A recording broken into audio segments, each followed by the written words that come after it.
Manufacturing unit നടത്തുന്നവരോ അതല്ലെങ്കിൽ manufacturing unit തുടങ്ങാൻ ആഗ്രഹിക്കുന്നവരോ ആണോ നിങ്ങൾ ആദ്യം നിങ്ങളുടെ മൈൻഡ് സെറ്റ് ഒന്ന് മാറ്റി എഴുതും. ഉറപ്പായിട്ടും നിങ്ങളുടെ തലവര മാറ്റും, സംശയമില്ല. നിങ്ങൾ പുതുതായി മാനുഫാക്ചറിങ് യൂണിറ്റ് എന്ന ബിസിനസ്സിലേക്ക് അത് തുടങ്ങാൻ വേണ്ട പ്ലാനിങ്ങുകളൊക്കെ ആയിട്ട് നിൽക്കുകയാണോ? അതിനെന്തെങ്കിലും കാലതാമസം നേരിടുന്നുണ്ടോ? അല്ലെങ്കിൽ തുടങ്ങാൻ പറ്റുന്നില്ലേ? അല്ലെങ്കിൽ നടത്തിക്കൊണ്ടിരിക്കുന്ന നിങ്ങളുടെ യൂണിറ്റ് വേണ്ട രീതിയിലുള്ള വളർച്ച കാണുന്നില്ലേ? ലാഭം കുറയുകയാണോ? മത്സരം കൂടുന്നുണ്ടോ? വിഷമിക്കേണ്ട, ഇതിനൊരു പരിഹാരമുണ്ട്.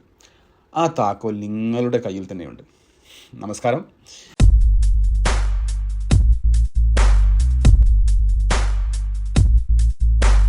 നിങ്ങളുടെ ബിസിനസ് ആശയം നിങ്ങൾക്ക് വിചാരിച്ച രീതിയിൽ സ്റ്റാർട്ട് ചെയ്യാൻ പറ്റുന്നില്ലേ? അല്ലെങ്കിൽ നടത്തിക്കൊണ്ടിരിക്കുന്ന ബിസിനസ്സിൽ പ്രതീക്ഷിച്ച വളർച്ച നേടുന്നില്ലെങ്കിൽ ചിലപ്പോൾ പ്രശ്നം നമ്മുടെ ചിന്താ രീതിയിലാകാം. ഇന്ന് നമ്മൾ സംസാരിക്കുന്നത് മാനുഫാക്ചറിംഗ് മേഖലയിൽ വിപ്ലവം സൃഷ്ടിക്കാൻ കഴിയുന്ന സംരംഭകത്വ ചിന്താഗതിയെക്കുറിച്ചാണ്, അഥവാ എൻ്റർപ്രീനിയറൽ മൈൻഡ് സെറ്റ്. ഇത് നിങ്ങളുടെ ബിസിനസ്സിൻ്റെ തലവിധി മാറ്റും. എങ്ങനെയാണെന്ന് നമുക്ക് നോക്കാം. ഒന്നാമത്, പ്രശ്നം അവതരിപ്പിക്കൽ. മേക്ക് ഇൻ ഇന്ത്യ പോലുള്ള പദ്ധതികളിലൂടെ മാനുഫാക്ചറിംഗ് രംഗത്ത് ധാരാളം അവസരങ്ങളാണ് തുറന്നിട്ടിരിക്കുന്നത് ഇന്ത്യയിൽ. എങ്കിലും പല യൂണിറ്റുകളും കഷ്ടപ്പെടുന്നു. കാരണം കൂടിയ ഉൽപ്പാദന ചെലവ്, പഴയ ടെക്നോളജി, കടുത്ത മത്സരം, മികച്ച തൊഴിലാളികളുടെ കുറവ്, മാറ്റങ്ങളോടുള്ള ഭയം. ഇങ്ങനെ പോയാൽ യൂണിറ്റ് പൂട്ടേണ്ടി വരും. ഇതിന് മാറ്റം വരണം. ആദ്യം നമ്മുടെ ചിന്താഗതി മാറ്റണം. എന്താണ് ഈ ഒരൊറ്റ മൈൻഡ് സെറ്റ്? എന്താണ് ഇതിനുള്ള പരിഹാരം? സംരംഭകത്വ ചിന്താഗതി, പ്രതിസന്ധികളെ അവസരങ്ങളാക്കുന്ന ചിന്താരീതി. ഇത് പ്രശ്നങ്ങളെ പുതിയ കണ്ണിലൂടെ കാണാനും കിടിലൻ പരിഹാരങ്ങൾ കണ്ടെത്താനും നമ്മളെ സഹായിക്കും. നടക്കില്ല എന്നതിന് പകരം എങ്ങനെ നടത്തിക്കാം എന്ന് ചിന്തിക്കുന്നവരുടെ മൈൻഡ് സെറ്റാണ് സംരംഭകത്വ ചിന്താഗതിയുടെ പ്രധാന ഘടകങ്ങൾ. ഈ ചിന്താഗതിയുടെ പ്രധാന ഘടകങ്ങൾ നമുക്കൊന്ന് പരിശോധിക്കാം. ഒന്ന്, അവസരങ്ങൾ കണ്ടെത്തലാണ്. പ്രശ്നങ്ങളിലും സാധ്യത കാണുക. അതായത് നമ്മുടെ ജീവിതത്തിൽ അവസരങ്ങൾ കണ്ടെത്തൽ, പ്രശ്നങ്ങളിലും സാധ്യത കാണുക. നമുക്കറിയാം, നമ്മുടെ ഇടയിലെ പല സംരംഭകരും ബിസിനസ്സിൽ എന്തെങ്കിലും ഒരു പ്രശ്നം വന്നു കഴിഞ്ഞാൽ അവിടെ ആകെ തളർന്നിരിക്കും. അയ്യോ, കഴിഞ്ഞല്ലോ, ഇനി മുമ്പോട്ട് പോകാൻ സാധിക്കില്ല. എന്നാൽ അത് തീർത്തും ഒരു തെറ്റായ പ്രവണതയാണ്. പ്രതിസന്ധികളാണ് മനുഷ്യനെ കൂടുതൽ കരുത്തും ശക്തിയും തീരുമാനങ്ങൾ എടുക്കാനും ഒക്കെ പ്രേരിപ്പിക്കുന്നത്. അപ്പോൾ അത് ആ പ്രശ്നത്തെ വിശദമായി ആദ്യം എടുക്കേണ്ട തീരുമാനം ആ പ്രശ്നത്തെ നേരിടുക എന്നുള്ളതാണ്. രണ്ടാമത്, ആ പ്രശ്നത്തെ വിശദമായിട്ട് വിശകലനം ചെയ്യുക, എന്നിട്ട് അതിന് വേണ്ട തീരുമാനങ്ങൾ എടുക്കുക എന്നുള്ളതാണ്. ആ എടുത്ത തീരുമാനങ്ങളെ പിന്നീട് ശരിയാക്കുക എന്നുള്ളതാണ് മൂന്നാമത്തെ സ്റ്റേജ്. അതിൽ നമുക്ക് പല അവസരങ്ങളും അതിലൂടെ നമ്മുടെ മുമ്പിൽ തുറന്നിടുമെന്നുള്ളതാണ്. അപ്പോൾ അതുകൊണ്ട് പ്രശ്നങ്ങൾ വരുമ്പോൾ ഒളിച്ചോടരുത്, ഫേസ് ചെയ്യുക, വിശകലനം ചെയ്യുക, വേണ്ട തീരുമാനങ്ങൾ എടുത്ത് മുമ്പോട്ട് പോവുക, എടുത്ത തീരുമാനങ്ങളെ തിരുത്തിയും ശരിയാക്കിയും ഒക്കെ മുമ്പോട്ട് പോവുക എന്നുള്ളതാണ്.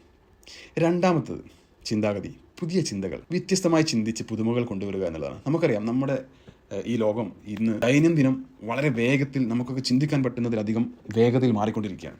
അപ്പോൾ അതുകൊണ്ട് തന്നെ നമ്മൾ ഓൾഡ് പ്രോഡക്റ്റോ ഐഡിയകളോ ഒക്കെ ആയിട്ട് മാത്രം നിന്നാൽ നമ്മൾ മാർക്കറ്റിൽ നിന്ന് ഔട്ടാവും. നമുക്കറിയാം, നോക്കിയ ഫോണായിരുന്നു ഒരു കാലത്ത് മൊബൈൽ മേഖലയിലെ രാജാവ് എന്ന് പറയും. പക്ഷേ അവർ സ്മാർട്ട് ഫോൺ എന്ന ടെക്നോളജി വന്ന സമയത്ത് അവർ അതിനെ ഉൾക്കൊള്ളാനോ അല്ലെങ്കിൽ അതിനനുസരിച്ചുള്ള മാറ്റങ്ങൾ അവരുടെ പ്രോഡക്റ്റുകൾ കൊണ്ടുവരാൻ അവർ തയ്യാറായില്ല. കാലക്രമേണ അവർ ഫീൽഡിൽ നിന്ന് തന്നെ ഔട്ടായി. ഇന്ന് അവർ പിക്ചറിലേ ഇല്ല. ക്യാമറയിൽ വന്ന വിപ്ലവങ്ങൾ, പണ്ടത്തെ റിയൽ ക്യാമറകൾ മാറി ഡിജിറ്റൽ ക്യാമറകൾ വന്നു. അപ്പോൾ അത് ഉൾക്കൊള്ളാത്ത പഴയ കമ്പനികൾ ഇന്ന് പിക്ചറിലേ ഇല്ല. അപ്പോൾ അതുകൊണ്ട് നിങ്ങളുടെ ബിസിനസ്, നിങ്ങൾ ഏത് രംഗത്താണോ അതിൽ വ്യത്യസ്തമായി ചിന്തിച്ച് പുതുമകൾ കൊണ്ടുവരാൻ ശ്രമിക്കുക. മൂന്നാമത്തെ ചിന്താഗതിയാണ് റിസ്ക് എടുക്കാനുള്ള ധൈര്യം. കണക്ക് കൂട്ടി മുന്നോട്ട് പോകുക. കാൽക്കുലേറ്റഡ് റിസ്ക് നമ്മൾക്ക് എപ്പോഴും ആരോഗ്യപരമാണ്. നിങ്ങളുടെ ബിസിനസ് എന്തുമാവട്ടെ, അതിൽ റിസ്ക് എടുക്കാൻ തയ്യാറാവുക. എന്ത് പ്രശ്നങ്ങൾ വന്നാൽ അതിനെ നേരിടുന്ന കാര്യത്തിലാണെങ്കിലും, ബിസിനസ്സിന് അടുത്ത ലെവലിലേക്ക് കൊണ്ടുപോകുന്ന കാര്യത്തിലാണെങ്കിലും, പുതിയ മാർക്കറ്റിംഗ് രീതി അല്ലെങ്കിൽ പുതിയ മാറ്റങ്ങൾ കൊണ്ടുവരുന്നതിലാണെങ്കിലും ഒക്കെ, ഏത് കാര്യത്തിലാണെങ്കിലും മാറ്റങ്ങൾ കൊണ്ടുവരുന്ന സമയത്ത് അവിടെ റിസ്ക് ഉണ്ടാവും. അപ്പോൾ അതുകൊണ്ട് തന്നെ റിസ്ക് എടുക്കാൻ ധൈര്യം കാണിക്കുക. പക്ഷേ അത് കാൽക്കുലേറ്റഡ് ആയിട്ടുള്ള കൃത്യമായ കണക്ക് കൂട്ടലുകളിലൂടെയുള്ള റിസ്ക് എടുത്ത് മാത്രം മുമ്പോട്ട് പോവുക. നാലാമത്തെ ഒരു ചിന്താഗതിയാണ് തിരിച്ചുവരവ്. വീഴ്ചകളിൽ നിന്ന് പാഠം പഠിച്ച് ഉയർത്തെഴുന്നേൽക്കുക എന്നുള്ളതാണ്. ബിസിനസ് എന്ന് പറയുന്നത് അതൊരു ലക്ഷ്യമല്ല, അതൊരു യാത്രയാണ്. അതിൽ നമുക്ക് വിജയങ്ങളുണ്ടാവും, ഉയർച്ചകളുണ്ടാവും, താഴ്ചകളുണ്ടാവും, പല വീഴ്ചകളുണ്ടാവും. എന്നാൽ നമ്മളുടെ ഓരോ വീഴ്ചകളും താഴ്ചകളും നമ്മളെ ഓരോ പാഠങ്ങൾ പഠിപ്പിക്കും. ആ പാഠങ്ങൾ പഠിച്ച് നമ്മൾ വീണ്ടും കരുത്തോടുകൂടെ ശക്തി ആർജിച്ച് നമ്മൾ ഉയർത്തെഴുന്നേൽക്കുക എന്നുള്ളതാണ്. അതല്ലാതെ അത് അവിടെ നിർത്തി ഇനി പറ്റില്ല എന്ന് പറഞ്ഞ് ഇട്ടേച്ച് പോകരുത്. വീണ്ടും ശക്തിയോടുകൂടെ വീഴ്ചകളിൽ നിന്ന് പാഠങ്ങൾ പഠിച്ച് ഉയർത്തെഴുന്നേൽക്കുക എന്നുള്ളതാണ് നാലാമത്തെ മൈൻഡ് സെറ്റ്. അഞ്ചാമത്തത്, സാഹചര്യങ്ങൾക്കനുസരിച്ച് മാറണം. അത് സൂചിപ്പിച്ചതുപോലെ കാലത്തിനൊത്ത് മാറുക. പുതിയ പ്രോഡക്റ്റുകൾ, പുതിയ ടെക്നോളജികൾ, ഡെവലപ്മെൻറ്റ്സ്, പുതിയ മാർക്കറ്റ് കണ്ടെത്തൽ, അങ്ങനെ നിരവധിയായ സാഹചര്യങ്ങൾക്കനുസരിച്ച് നമ്മുടെ ബിസിനസ്സിൽ മാറ്റങ്ങൾ കൊണ്ടുവരാൻ നമ്മൾ തയ്യാറാവുക എന്നുള്ളതാണ്.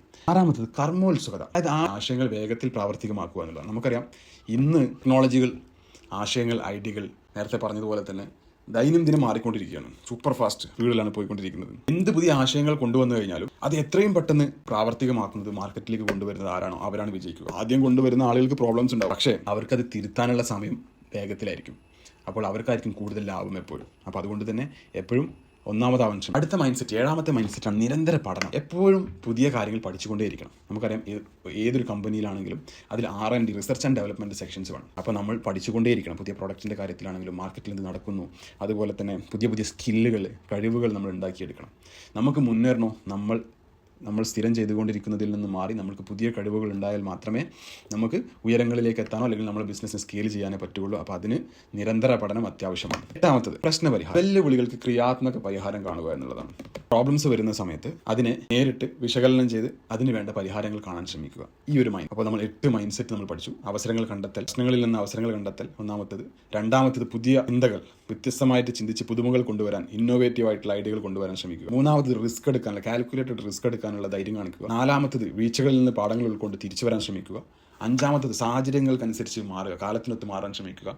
ആറാമത്തത് പുതിയ ആശയങ്ങൾ ഏറ്റവും ആദ്യത്തിൽ പ്രാവർത്തികമാക്കാൻ വേണ്ടിയിട്ട് ശ്രമിക്കുക.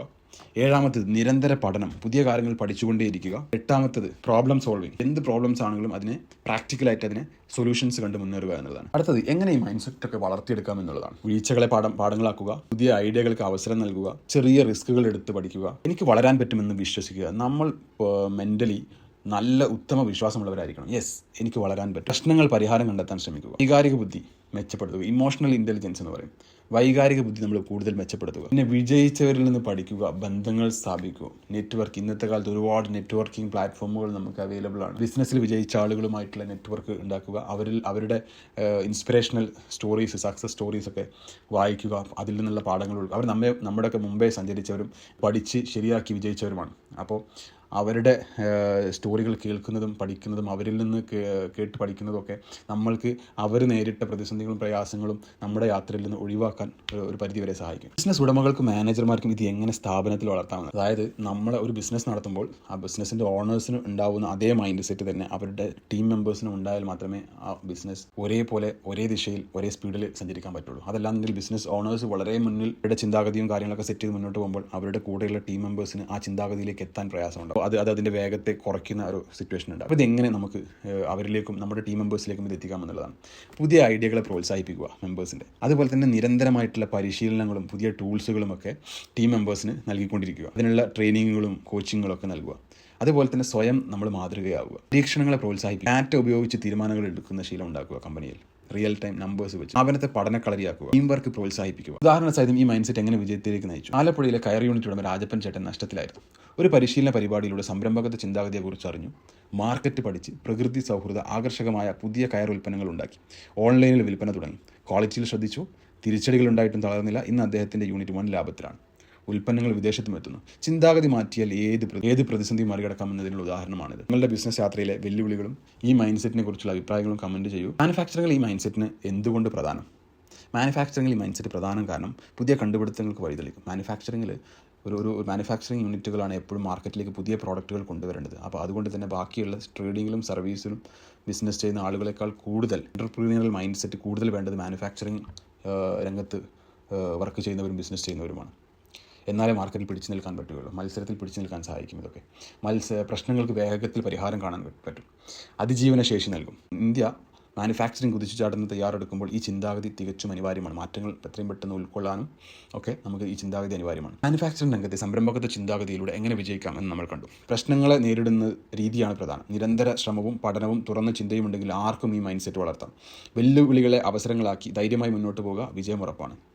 ഈ വീഡിയോ ഇഷ്ടമായെങ്കിൽ ലൈക്ക് ചെയ്യുക, ഷെയർ ചെയ്യുക. കൂടുതൽ വീഡിയോകൾക്കായി ചാനൽ സബ്സ്ക്രൈബ് ചെയ്യുക. നിങ്ങളുടെ അഭിപ്രായങ്ങൾ കമൻറ്റിൽ അറിയിക്കുക.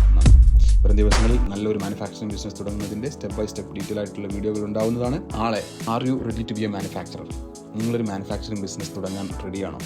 നമുക്കൊരു സെൽഫ് അസസ്മെൻറ്റ് ഗൈഡ്, എങ്ങനെ നമുക്ക് ഓരോരുത്തരും ഈ തുടങ്ങാൻ ആഗ്രഹിക്കുന്ന ആളുകൾക്ക് അവർക്ക് സ്വയം കുറച്ച് ചോദ്യങ്ങൾ ചോദിച്ച് അവർ ശരിക്കും റെഡിയാണോ എന്ന് നമുക്ക് ചെക്ക് ചെയ്യാൻ വേണ്ടി പറ്റും. അതിലുള്ള വീഡിയോ ആണ് നാളെ വരുന്നത്. ഒരുപാട് സർപ്രൈസസും ഐഡിയകളുമായിട്ട്. Please stay tuned. Thank U.